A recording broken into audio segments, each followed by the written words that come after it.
Delhi Capitals মাতানো Mustafizur Rahman এবার ডাক পেয়েছেন দুবাই ক্যাপিটালস থেকে। একই ফ্র্যাঞ্চাইজি, তবে ভিন্ন টুর্নামেন্ট, নতুন অভিজ্ঞতা, আইএল টি-20তে বাংলাদেশের প্রতিনিধিত্ব করা।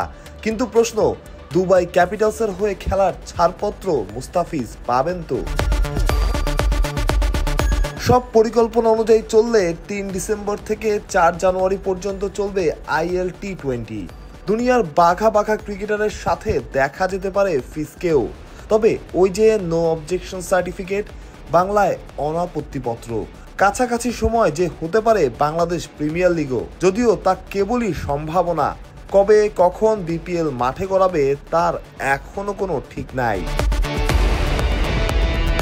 মুস্তাফিজ অবশ্য সময় নেননি। দুবাই ক্যাপিটালস থেকে ডাক পাওয়ার পরই সাথে সাথে অনাপত্তিপত্রের জন্য আবেদন করেছেন। অর্থাৎ মুস্তাফিজ খেলতে চান, তা পরিষ্কার। আইপিএলে দিল্লির হয়ে খেলা এই ক্রিকেটার একই ফ্র্যাঞ্চাইজি হয়ে মাতাতে চান দুবাইও। তবে নভেম্বর ডিসেম্বরে যদি বিপিএল হয়ও, তবুও আইএল টি-20-র একটা অংশ খেলার সম্ভাবনা ঠিকই থাকছে মুস্তাফিজের। ডিসেম্বরের মাঝামাঝি বিপিএল শেষ হলেও আইএল টি-20-র অর্ধেকটা খেলার সুযোগ ঠিকই থাকছে দ্য ফিজের, যদি এখন বিসিবি তার ডাকে সাড়া দেয় আর কি। শুধু অবশ্য বাংলাদেশের খেলা না, প্রশ্ন আসতে পারে ওয়ার্কলোড ম্যানেজমেন্ট নিয়েও। সাম্প্রতিক সময়ে বাংলাদেশ ক্রিকেট যেখানে খুব সরব, নিকট অতীতে লাল সবুজের জার্সিতেও মুস্তাফিজকে বিশ্রাম দিতে দেখা গেছে। যদিও ক্রিকেটারদের খেলার মধ্যে থাকাটাই আইডিয়াল, যদি সে ফিট থাকে আর কি। মুস্তাফিজও বোধহয় সেটাই চান। মূলত ইংলিশ পেসার লুক উডের বদলি হিসেবেই দুবাই ক্যাপিটালস দলে ভিড়িয়েছে মুস্তাফিজকে।